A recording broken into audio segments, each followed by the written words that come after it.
What's going on, everybody? Welcome into the Lakers Outsiders podcast. Gary Kester here with you, as always. Our first podcast here in a while. My apologies. We were in Las Vegas for the NBA Summer League, and I think Vegas got the best of us. We were planning to do some shows there, and Vegas just kind of eats you up. But joining me today is Jacob Rue. Jacob, you were at Summer League. It was your second year, right? Second Summer League.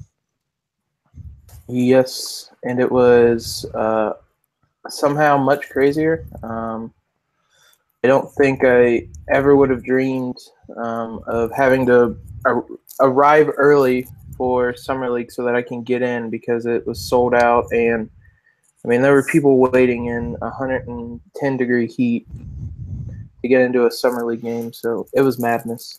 Yeah, we're going to talk about that in a little bit. This was my third Summer League experience, and man, it just gets more and more fun every year. Kyle Hartwick also joins us. Kyle, this was your first Summer League experience, right? It was, and that explains why it gets more and more fun every year, because last year Jacob showed up, and then this year I showed up, so, I mean, it just kind of makes sense. We're having more fun. I was thinking it just got more fun despite those things, but... But no, it was a blast this time. So let's go ahead and just dive right in here. The Lakers are back on top of the NBA mountain, sort of. They had a pretty improbable run to, I think they won 6 games in a row after an 0-2 start to win the 2017 NBA Summer League Championship in Las Vegas. Plenty to talk about. But first, as I mentioned, we were at Summer League.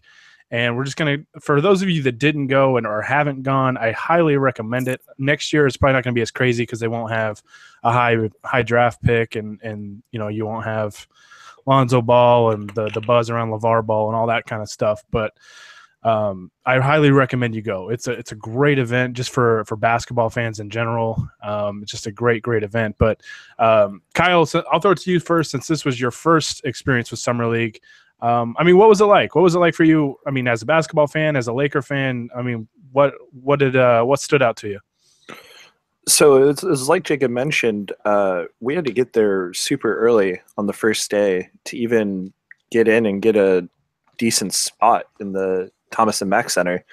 I found out the night before that we went on that day that it was going to be sold out, and I didn't have my tickets yet. Luckily enough, Grant Goldberg hooked me up with a ticket so I could get in, but it was insane. The energy from the crowd throughout all the games was something else. Like, I remember very specifically in the Mavericks Bulls game, there was a Chinese player by the name of Ding, who every time he got the ball, everyone just exploded, and it was just an environment that you can't really recreate anywhere else. And I was really happy to go out and meet everyone on Lakers Twitter. And obviously it was my first time in Vegas too, so that was also really fun. But yeah, for anyone who hasn't made it out there yet, I definitely recommend it. So even next year when we won't have a top pick, and I probably don't foresee Lonzo playing, I'll still try to make it out. Yeah, it's so much fun. It's a blast every year. Jacob, I feel like we keep seeing Summer League history with the Lakers these last 3 years. 2 years ago when they had D'Angelo Russell's first year and that draft class. Thomas and Mack has 2 levels, right? They have the lower level and the upper level, and they always had the upper level closed off. They had like black curtains with like team banners and stuff, just kind of like for decoration. And a couple years ago, they actually had to open those up because they were selling so many tickets, and that was the first time that had ever happened.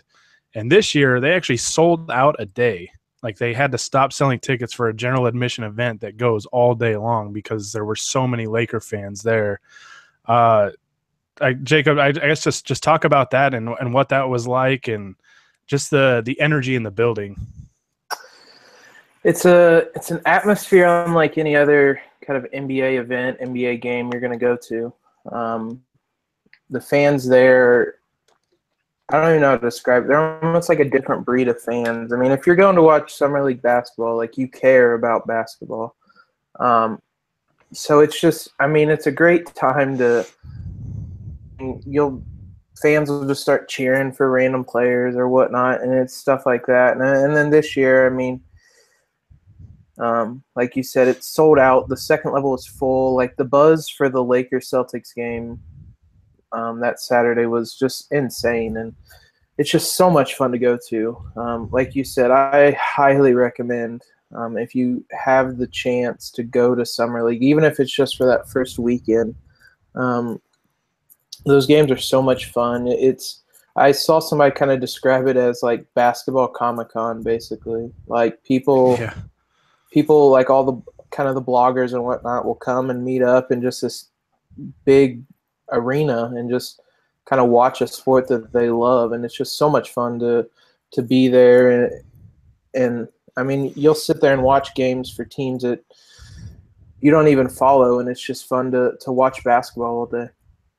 Yeah, it's such a blast because, for like someone like me, a big basketball fan, but it's like you're also in Las Vegas, so you obviously want to, hit the strip at night and, get some drinks or whatever and gamble, get that whole experience. I mean, you stay inside all day in the air conditioning and watch hoops all day. And then by the time it's done, you go out and enjoy Vegas at night. And it's such a perfect setting, really. And you pay $30, for an adult general admission ticket. And it's like, if you get there early enough, you're sitting really close and you're seeing NBA players, up close and personal for, a really cheap price. So the event is unbelievable. I kind of wish I, would have started going to it sooner, but the last 3 years I've gone, it's just gotten better and better every year. And it's so much fun to meet up with you guys and the rest of the Lakers Outsiders crew that we had there, and a bunch of other bloggers and NBA media types and all that. The accessibility of the whole event is so much fun that I highly, highly recommend. Just try it out one year, and it's so much fun, and I almost guarantee you'll want to come back the following year. I'm already looking forward to next year. Like it's such a fun trip, but the experience was unbelievable. I mean, Laker fans are crazy. I mean, the energy in the building for all of their games, especially that Celtics game, honestly, that was a playoff atmosphere. And I've been to NBA playoff games before, and I mean, the building was just really loud. Every play, the intensity, you wouldn't have thought it was a summer league game. It had at least regular season or playoff game intensity, and it was just great to see. It was great to see. There's just, a certain buzz around the Lakers again, I think, and it's going to be fun. I don't know how many games the Lakers will win this year, but hopefully summer league was an indicator that this team's at least going to be fun. They're going to play a very fun style of basketball, and I'm excited for it. But a big reason for one more thing I was just going to add. I mean, just to give you another idea of how like crazy the atmosphere was, and just kind of how crazy Laker fans are. That Saturday that we went, like you said, tickets are like $37, I think. Shopping tickets for a general admission summer league game out in the parking lot, and they were going for like $250 to $300 for a summer league basketball game. Like, it was absolutely insane. So I mean, that just kind of gives you another idea of just kind of how crazy just kind of the environment and the atmosphere is for these games. Yeah, I feel like the NBA should send us all checks though for promoting this event enough. But no, but a big reason why there's just kind of a different type of buzz around the Lakers right now, and why I think they'll be a lot of fun to watch this year, is because of number 2 overall pick in the 2017 NBA draft, Lonzo Ball, and he was as advertised and more. I don't know exactly what he was like on TV. I mean, I've seen a couple games on TV, but seeing him in person was different. His ability to pass the ball and get the ball out up and ahead, and they play so fast. Kyle, I mean, what were your expectations of Lonzo going into this? And I mean, what was your assessment of how he played? So I knew Lonzo was a really good player, obviously, going in. He was selected number 2 overall in what is considered one of the more deep drafts that we've had in the past few years. But what I didn't really expect out of Lonzo right away and the rest of the team right away is how he kind of leads the team and makes them a better team by even just being there. That first game that we went to, he had a triple double. It was 11 points, 11 rebounds, 11 assists. And he didn't have all that impressive of a shooting night, but I felt like just being on the court and being there with his teammates made a world of difference that we didn't necessarily see with D'Angelo Russell. And you guys both know I'm a huge D'Angelo Russell fan. He was the reason I got into Lakers basketball. But I don't think D'Angelo ever had this kind of a culture change that Lonzo had. And it's kind of telling in a way. Like, I feel like the team is going to be a lot better in the regular season with Lonzo both on the court and just being there. They're going to be able to share the rock a little bit more, be a little less selfish, and just the lack of selfishness at a summer league game where guys are just trying to make teams pad their stats a little bit. It was kind of remarkable, and I think it all does stem from Lonzo. He did put there up was some a lot of Go ahead. Well, I was just gonna say there was a lot made kind of, I think even Magic and Rob said it, just about a culture change. And I mean, admittedly, I kind of rolled my eyes to it. There was a culture change within the Lakers, and he's been on the team for a month. Like I said, I went and watched the Lakers last year during the summer league. D'Angelo was amazing, but Lonzo impacts the game in an entirely different way. Like, he didn't shoot the ball well. He ended up shooting in 6 games 38% from the field and 23% from 3. But the way he impacts games, he's always around the ball, whether it's rebounds, whether it's steals, whether it's blocks. Like, the ball always seems to find him in some way or another. And I mean, he did change the culture. I mean, guys are making the extra pass. I mean, we saw Vanderblue making the extra pass multiple times. And I mean, he finished with 3 assists per game, which is probably like a career high for him in 8 games. And I mean, just stuff like that. It's like he almost has like this infectious way about him where, like, and we saw it with Kuzma. I mean, guys want to get out and run, and they want to make the pass, and they want to play at a fast tempo. And I mean, if anybody listened to the Low Post with Luke Walton, he said, like, Larry Nance has already texted him saying, like, I can't wait to run the floor with Lonzo. Clarkson was at the summer league, said he came up to Luke and said, like, I can't wait to run in those lanes with Lonzo on the fast break. I mean, he's been here a month, and just everything, like, I know it just sounds like we're kind of gushing about him, but everything about the Lakers has changed in this just short time, and in its summer league, like, and we're seeing just this drastic change. It was amazing to see for the last week and a half that the team was playing. Yeah, the thing that really jumped out at me was just seeing other guys make Lonzo type plays, making the extra pass and being extremely unselfish. And yeah, it was just great to see. They just played a different brand of basketball than we're used to seeing. And for Lonzo coming in, I was keeping my expectations in check, because it was like, D'Angelo Russell struggled in his first summer league. Julius Randle struggled in his first summer league and his second summer league, honestly, coming off of the injury. But and so did Ingram. Like, sometimes guys that young they struggle in summer league. It's a different game. It's a different speed, physicality, all that stuff is different. So I figured, it might take him a few games to kind of settle in. And, he kind of struggled that first game, even though I think we all agreed the first game, his numbers weren't anything impressive, but I thought he played an extremely good. I mean, I think he played a great floor game. And he just didn't make shots. He was 2 of 15, but I remember saying, like, if he was 6 of 15 or 7 of 15, we're probably talking about how great he looked. He just didn't make shots. And, sometimes that happens. And I don't know how much of, the groin injury kind of impacted that, but he was just so impressive. I was so blown away at how much of an impact he has right from the get-go. And guys are just going to love playing with him because he is so unselfish and he truly cares about passing first and then getting, his own shots. So that's the type of guy you could definitely build around, and you can really rebuild a culture around, because he wants to empower those, the teammates around him.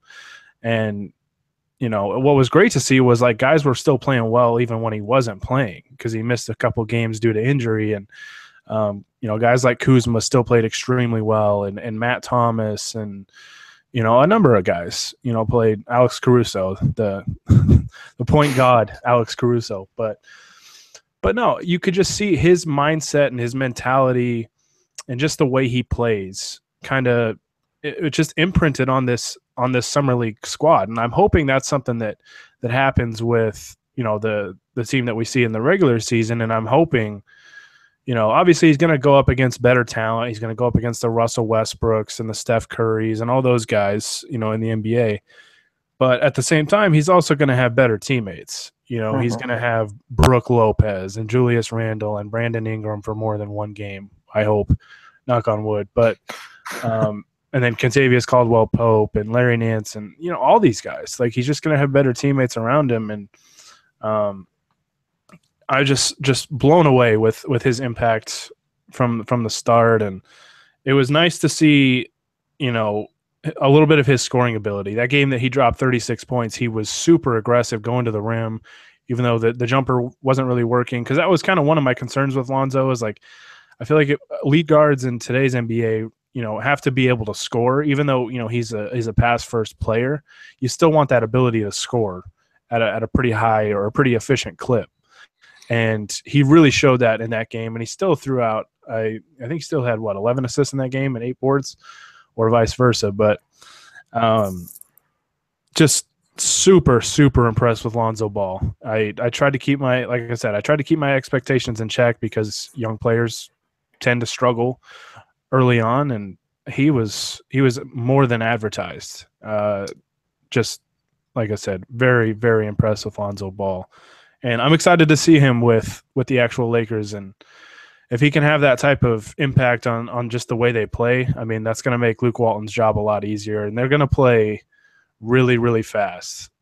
I mentioned this at the start of the podcast, but I don't know how many games they win. It could vary from 30 to 40. I don't know. They could be a surprise team. I really have no idea with this group, but they're going to be fun. They're going to be a lot of fun to watch, and I'm really excited for that. I can't wait for training camp and preseason and all that stuff. But you guys have anything else to touch on with Lonzo before we're going to move on to Mr. Kuzma, and I got to go over a couple things with him. So no, I think we covered it. I just can't get over just how good he's been. I know even statistically it looks, the raw numbers look all right. The shooting percentages aren't great, but I keep saying it. He's changed just the whole culture, and it's unbelievable. I'm so excited just to see what he does with better players. All due respect to Alex Caruso, but I'm excited to see what he's going to do with KCP and more. Yeah, like you said, more than one game with Ingram and stuff like that. It's just, this is the most excited I've been about the Lakers in a long, long time. Yeah, it's I'm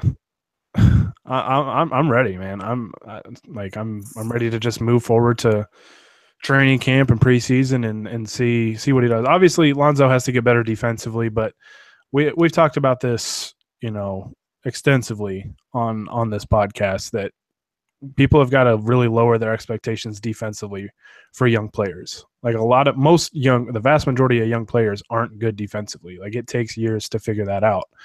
And it's going to be the same thing with Lonzo. But I think that's where KCP will really help him, kind of taking the tougher defensive assignment, because I know that the advanced numbers and all that stuff suggest that KCP may not be a great defender. But, from just the eye test, KCP, he gets after it on that end, and he's going to take that assignment. So, and we'll talk about free agency on another podcast, but let's talk about Kyle Kuzma.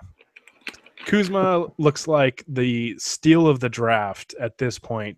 Lakers got him with the 27th pick, and I just want to say, when we did our NBA draft recap podcast, he was the one pick that we were all kind of wondering about. We weren't down on the pick. This is a bad pick. We don't like Kyle Kuzma. We didn't say any of that. So everybody that's like tweeting us or like leaving comments that like we need to eat our words or whatever, we never had any issue with Kuzma at all. My issue and my concern is where exactly he gets playing time, because there's such a logjam where, the positions he's going to play. I think he's shown the mobility and the shooting touch and a little bit of defensive chops to play some spot minutes at the 3, depending on the matchup, and maybe even the 5. Maybe if they go small ball 5. But it's like, he's a 4. So we were, a concern, and I think it's still a valid concern for this upcoming season, just based on the current roster outlook, is where does he get minutes behind Julius Randle, Larry Nance Jr., Brandon Ingram, and even Luol Deng. Luol Deng is going to get playing time. Like I guarantee they want him to play next to Lonzo Ball and try and make him look as attractive as possible so that they can shed that contract. So they're not going to just completely shelve him, because that would make it damn near impossible to move that contract, which, it's already really, really, really tough to do. But I just wanted to throw that out there. For those of you coming at me, stop it. Like, relax. We weren't down on Kuzma. We were just wondering where he fits into the rotation because of the position that he plays. So settle down. Are you suggesting that they need to stay in their lane? Yeah, stay in your lane. I need to get LeVar on this podcast. I just need a LeVar soundbite that I could just play. Just says stay in. Definitely a LeVar soundboard somewhere on the internet.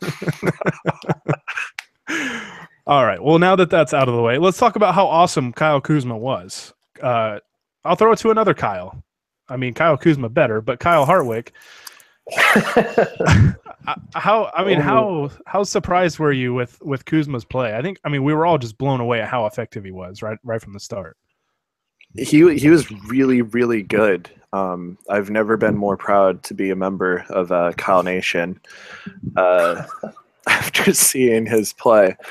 And like you, we were all on that draft recap podcast, and we were all a bit confused by the pick. But I think it was a combination of he's a 4, and we have, like you said, so many 4s, but then we also had a bit of name recognition with the other picks.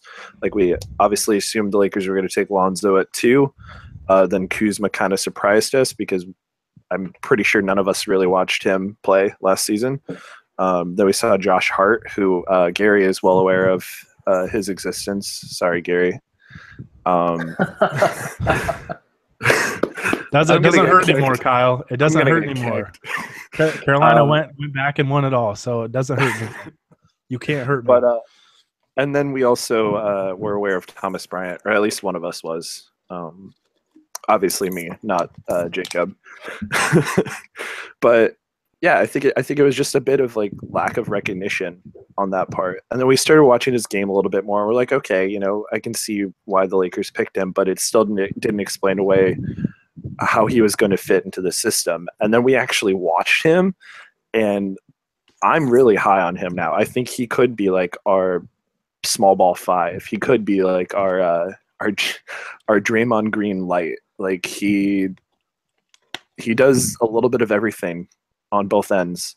And if he continues to show this at an elite level in the NBA, he may just be the steal of the draft and be on a all rookie team. But it's a hell of a draft, so I'm not sure he's going to be able to get that high up. But I'm very satisfied with the pick. And once again, we have to stop knocking the scouting department of the Lakers once and for all, except for the Anthony Brown pick back in 2015. Well, another disclaimer with that is I think that was one of the reasons why we were supporting the pick, on that podcast, was like this front office has, or the scouting department, it's a new front office, but they have a history of finding talent later in the draft, so I don't, for those that are saying like stop questioning the scouting department, when I think that was the reason why we were supporting the pick. So, I don't know where you guys are getting some of this stuff, but yeah, no. Anyways, Jacob, talk to me about Kyle Kuzma. What'd you like? I mean, from his game in summer league. I mean, what wasn't there to like? I mean, he did a little bit of everything. I was just stunned at how quickly he was a contributor. We joked the night we were there against the Celtics. He dropped 31 points. He did on 26 shots, but he dropped 31 points. And we're kind of joking like, oh, who had the Kyle Kuzma 30-point game? And we're all kind of laughing. Well, then he scored 20, 26, 24, and then he dropped 30 again tonight. Like this was unreal. And it wasn't like, I mean, he got a couple buckets a game on kind of those Lonzo outlets and whatnot, but like he shot 48% from three on 50 attempts. Like it's a relatively small sample size, but I mean, that's 7 games and 50 shot attempts and like in live action, and he shot percent, like stuff like that. I mean, and his stroke, like his jumper looks like pure. It doesn't look like there's really any problems with it. And I mean, he was a solid rebounder. He had 2 double-digit rebound games, another one with 9. I mean, I tweeted this a couple times, but like if I'm like Larry Nance or Julius Randle or Zubats or something, like I'm looking over my shoulder now because plays like the more expendable those guys start to become, and the more that they should kind of be looking over their shoulder and worried. Like we talk about how there's a logjam for minutes, but I mean, if Kuzma's playing like this, like he's getting the minutes. It's the other guys who are going to be. But I think the one other thing that I've kind of thought of with Kuzma, it's been interesting. Obviously, there's a lot of comparisons between him and Larry Nance because they're both the 27th pick. But the more you kind of hear the Magic and Rob talk about it, I'm reminded of like Larry Nance in the regards like Rob like said like they were doing backflips when he was available and stuff like that. But I mean, I highly doubt that. I highly doubt they were literally doing backflips, but I would love to see Magic trying to do a backflip. It would be but I mean, Magic's kind of mirrored that sentiment. Like they had him high on the board and they were thrilled when he got there. And that's a lot of the same stuff they said about Larry Nance a couple years ago, that they had him kind of high on the board and they were happy to see him fall there. And we kind of questioned that pick too a little bit because, I mean, we obviously had Randall. So, I mean, Lonzo was like undoubtedly the most important player on the team, but I would say Kuzma, aside from Ingram's one game, Kuzma was probably the best player on the team. Like he was just – I mean, his shot just kind of blew me away. I mean, it's not sustainable that he's going to shoot 48% from three. But even if that dips like 10%, that's still way above average. Like Kyle said, I mean, it's only been 7 games, but I'm really high on him now. Like he looks like he's the real deal. Yeah, I try not to get too caught up in summer league because there's been a lot of guys that have looked great in summer league, and then when the regular season rolls around, they're a totally different player. But I mean, he was so good that it's hard not to get excited about him because I was just, I mean, I was blown away with how good Lonzo was right from the start, but Kyle Kuzma was phenomenal. Like, I think if you would have gone into summer league thinking, what's his best case scenario? Like, that's what you got. I mean, he was so – I don't even think I would have, like, seen this as, like, a best-case scenario. Yeah. I mean, he was just beyond, I think any of my wildest dreams for him right from the start. And, I mean, he's a versatile player. He's, he's another one of those guys that makes the extra pass when it's there. For the most part, he does have kind of moments where he'll drive into traffic or, he'll shoot a contested shot because he's feeling good, like he's shooting the ball well. And I was really impressed with like his shot release. There's times where he got rid of it quick, and I was like, for a guy that big to, have a quick release like that and be as effective as he is from deep and as mobile as he is. I think that was the thing that really jumped out in that first game was how mobile he was at his size. I was like, that's really, really impressive. Like I could actually see him getting minutes at the 3, even though, I think it's going to still depend on the matchup. Because I still don't think like you want him throwing him to the wolves to, against guys like Kevin Durant or Kawhi Leonard or whatever. But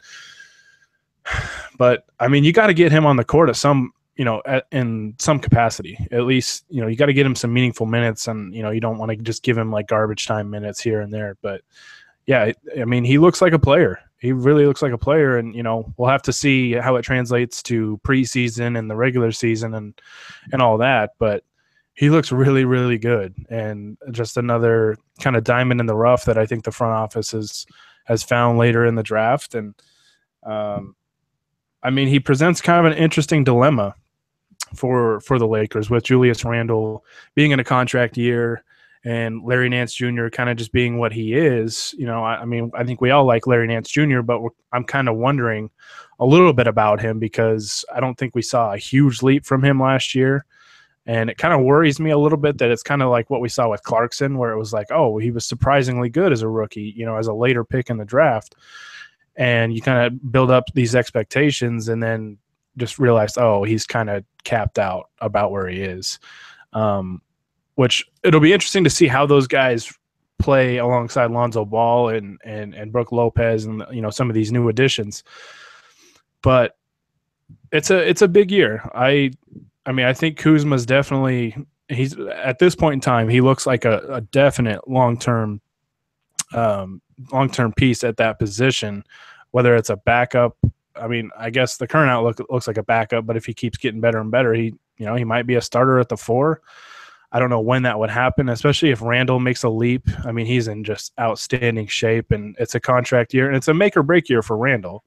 So I think this year is really going to tell us a lot about Julius and, what he's going to become. If he makes kind of like a, kind of marginal improvements here and there, kind of like he did. I mean, last year I thought he improved quite a bit, but if he makes kind of marginal improvements, it's like, okay, this is kind of who he is, and it's the same thing with Nance. So those guys, I think there's a lot of pressure with Kuzma looking the way he did to come out and perform this year, because I think, if Nance doesn't play well, maybe he's a piece to try and unload the Deng contract, maybe along with some picks or something like that.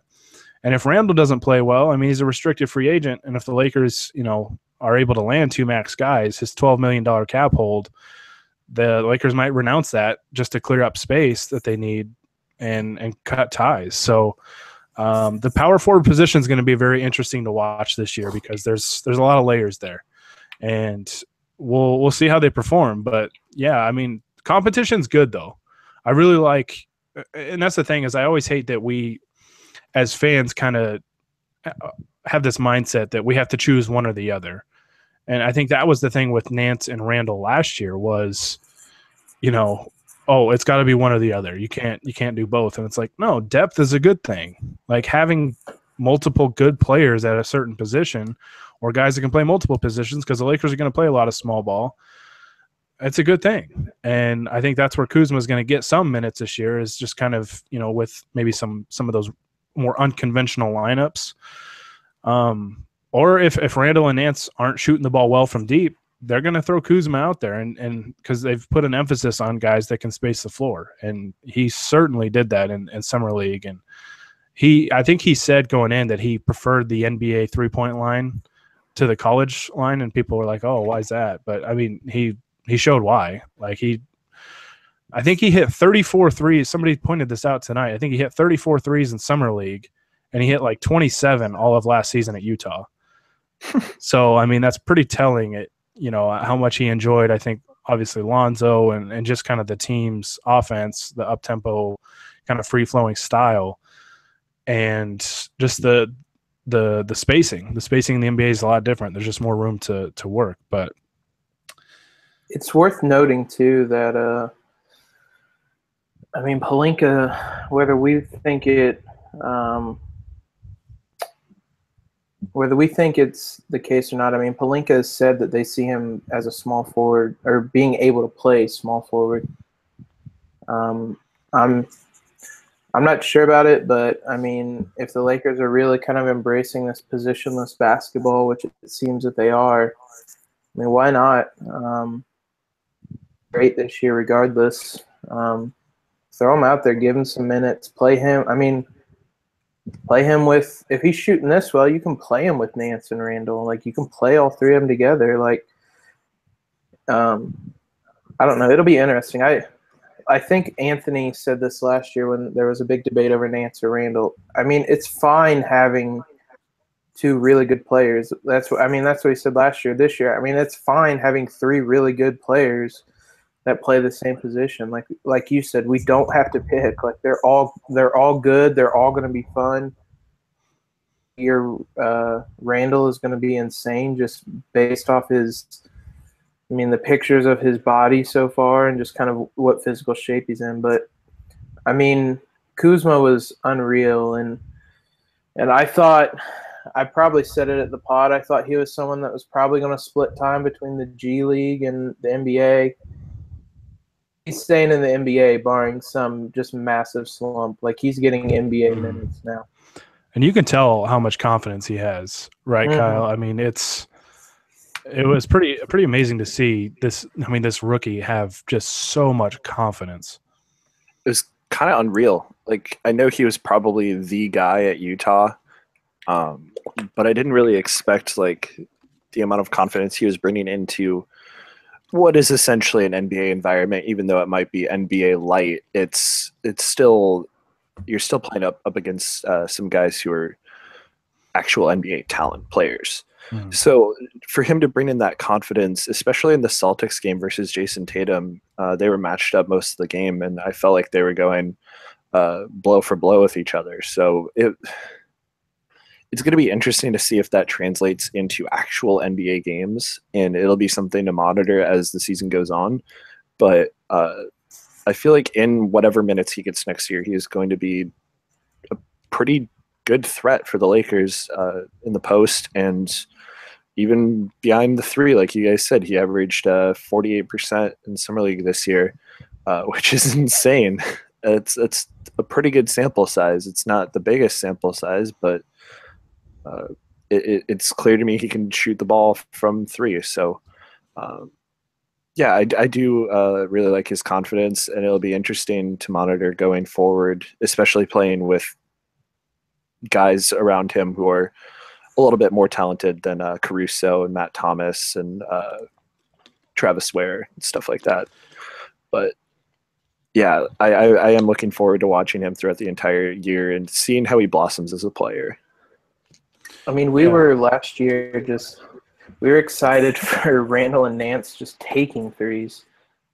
And now we have a guy who just shot. I mean, I know we keep saying like Summer League stats, you don't really know how they're going to translate, but I mean, that's what we have right now. And what we just saw is Kuzma shooting 48% from an NBA three-point line. And I mean, that opens up so much. The floor, it just does so much for the Lakers offense. And I mean, it's just going to be exciting to see the team uses him. I mean, I think that's what I'm most excited about. Like you said, he could see some minutes at the three. He played some minutes at the five in Summer League. Like, he can play anywhere in between there. I'm just kind of excited to see how Luke uses him and what kind of lineups he's in. Yeah, it's gonna be fun. Let's touch on a kind of a, I don't want to say a negative note, but a less happy note. Ivica Zubac had, I guess, in the eyes of a lot of people, he was disappointing in this Summer League, even though I think he started out pretty poorly, but I think he was okay. For the most part, I think for me, I watched him more defensively than anything. But Jacob, I'm gonna throw it to you first because I think you were kind of the biggest advocate of this and of not jumping to extreme conclusions with his Summer League play, because it's a style of play that doesn't really fit him. I mean, Summer League, Summer League is basically it's glorified pickup games, right? It's there's not a ton of structure, especially the Lakers have said, like, we're not really running plays. Like, we're just going out there and running and playing. And I don't know if that necessarily fits Zubac's playing style, but Jacob, I mean, what was your take? I mean, a lot of people are already kind of claiming that Zubac is done. Like, he's not a good player anymore and there's no promise. And I mean, it's easy to forget this kid's only 20 years old, right? And it's only been 8 games of Summer League. Mhm. And I think what matters more in this is, like, we saw him. I don't know offhand how many games he played. Played like 40 games or so last year for the Lakers. And Basically half a season, yeah. Yeah, especially late in the year, and he was good. I'm willing to put a little more weight in that than the Summer League, which, I mean, that type of game, like you said, it's glorified pickup. It's basically kind of a G League game with a little bit better players on each team. It's typically pretty up tempo. That's why guys like Lonzo and Kuzma look so good. Kind of suited for that. Zubac is not. He's someone that needs a little more structure. He's not like footed as somebody like Kuzma or Bryant, who played behind him. But I mean, the big thing I kept saying, it's 8 games. Like, he was bad for, like, objectively bad for Summer League. He averaged 10 points in 20 minutes, shot 47% from the field, and considering most of those were layups, you'd want that number to be higher. I think, I mean, just like we said, I think he's someone that once they get back into kind of the system and the structure of an offense, stuff like that, he'll be a bit better off. Yeah, I'm not ready to give up on him or kind of consider him necessarily expendable. He's still, like you said, he's still 20 years old. He still looked really good last year. Yeah, he's going to be 20 for basically this whole season. He's still, I mean, last season we were talking about how great he was, how much, I mean, he was the diamond in the rough last year. And I'm not, I mean, as much as we say, like, you know, maybe pump the brakes a little bit on Kuzma, that's not sustainable and whatnot. I mean, just kind of the opposite's true here. I don't think that Zubac is going to look this bad in the NBA season. This just wasn't a great – I mean, it wasn't a great kind of style of play for him, and it's an entirely different style of play. Like, last year was kind of heavy pick and roll, kind of – or maybe not necessarily pick and roll, but a lot of screening and D'Angelo coming off screens and things like that. Him just a lot of pick and roll. This year there wasn't a lot of that, it didn't seem like. And if there was, it was Kuzma picking and popping, and Zubac is kind of there in the paint. So I'm not ready to kind of write him off yet. It was a bad summer league. Maybe he wasn't 100%. Maybe he simply just was kind of out of his element a little bit. But I mean, I'd imagine he kind of knows what he needs to do now. I mean, they know what he needs to do now, and now he has 2-3 months to kind of work on that and to get himself in a position where he can be a contributor in this type of offense once the season comes. Definitely. Kyle, are you worried about Zubac at this point? I'm worried about him, but not because of his summer league performance. I'm mostly worried just about the system I foresee the Lakers running next year isn't necessarily going to be one that complements his play style. I feel like with Lonzo at the helm at point guard, they're going to be running the ball a lot, just trying to get the ball in the hoop as fast as possible, kind of like a Mike D'Antoni 7 seconds or less offense. But I might be completely wrong on that as well. But I just feel like the NBA is kind of shifting away from Zubac's type of game in general, and it's going to be hard for guys like him to have a sustainable role. I still love him. I love the player he's been so far for us, and he's a hell of a guy. But I definitely do worry about his future a little bit with the team. And I honestly think he might be used as a trade asset to a team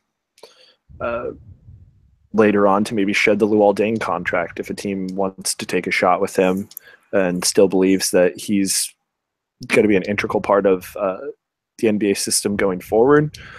They might take on Luol Deng's dead money and maybe like Larry Nance Jr.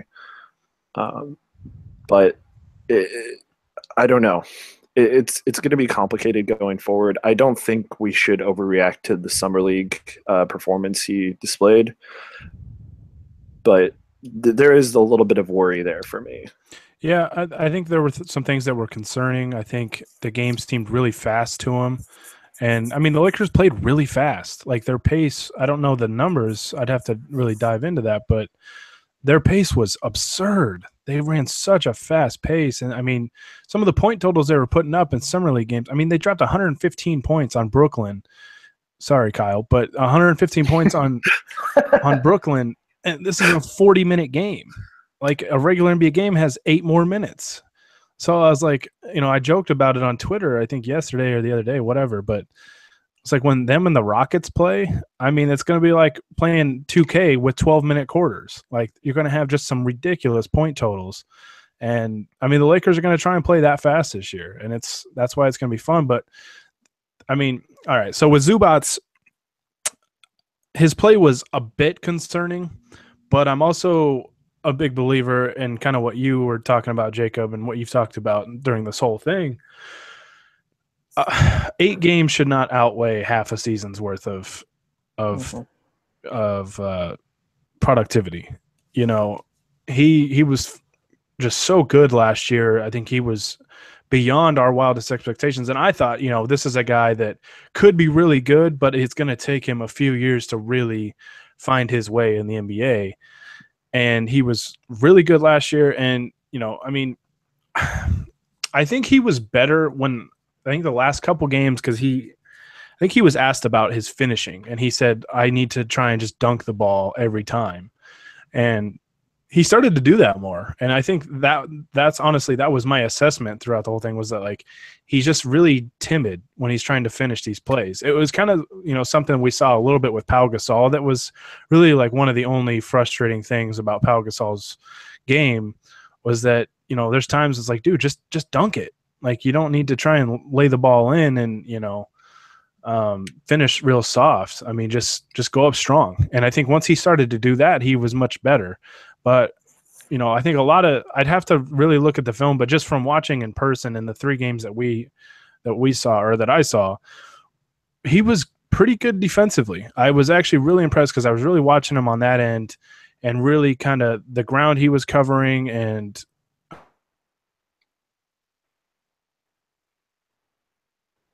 thing. It was, I don't know. Defensively, I thought he was better.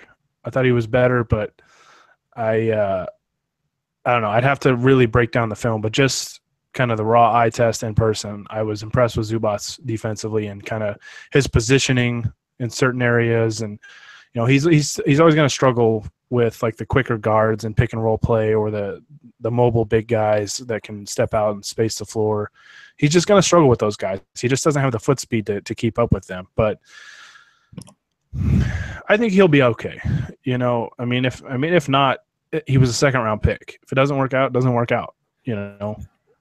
Sometimes that happens with. A lot of times that happens with 2nd-round picks.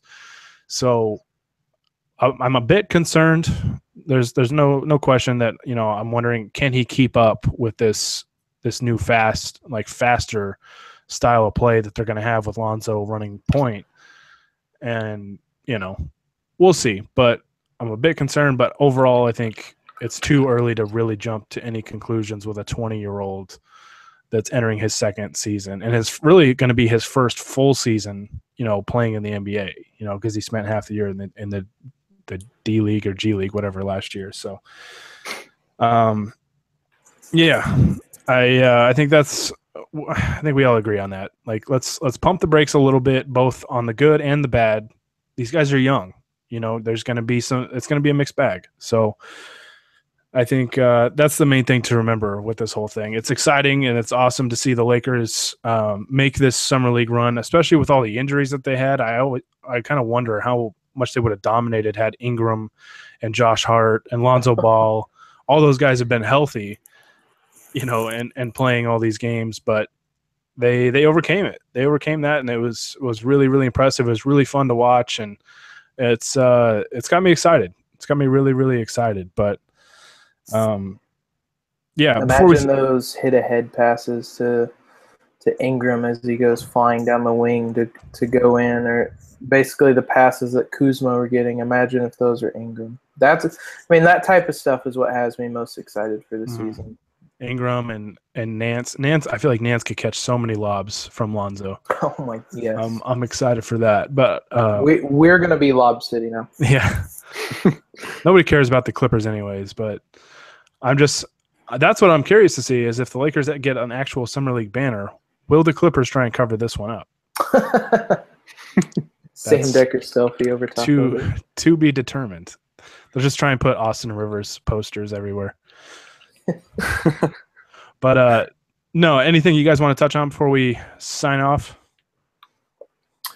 Overall, we've said it a couple times, but this was a lot of fun. This team looks just vastly different, even from how the actual Lakers played during the season last year.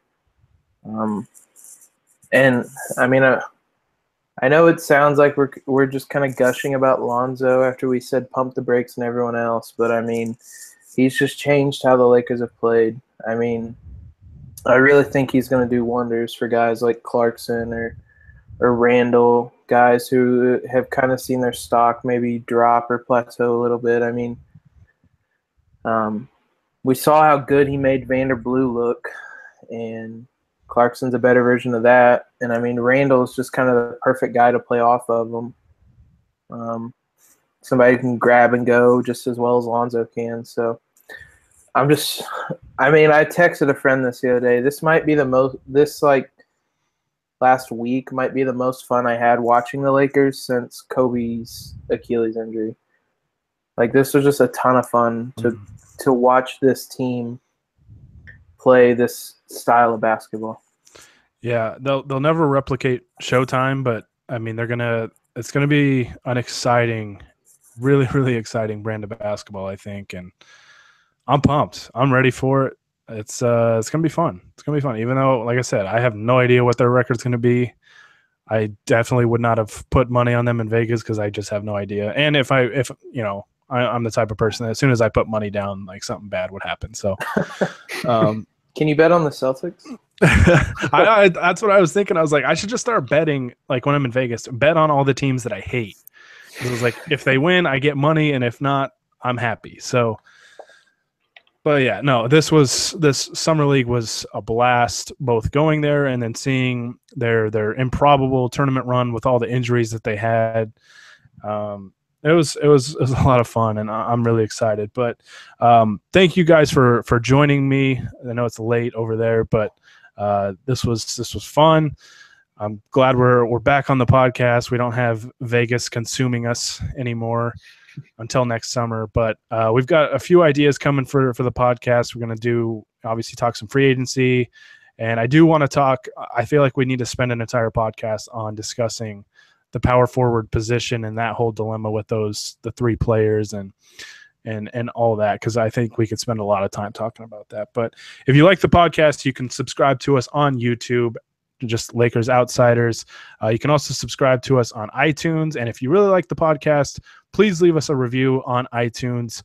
All professional feedback is greatly, greatly appreciated, and it helps us out a bunch to get those iTunes reviews. So you could really help us out there, and we really, really appreciate it. I want to thank everybody that tuned in. I think some people that are on the YouTube live chat found out that, yes, we do read them. I don't tune in too much, but we do read them. So enter at your own risk, I guess. But yeah, no, thank you guys for jumping on with me, and thank you to those people that tuned in here late on a Monday. I think I'm still my days are still mixed up from Vegas, but This was fun, and we'll be back on the podcast here soon to talk about some free agency stuff, and hopefully the Lakers make another signing or two here in the next couple days, and we can talk about it. But until now, it's the Lakers Outsiders signing off, enjoying the 2017 Summer League champions.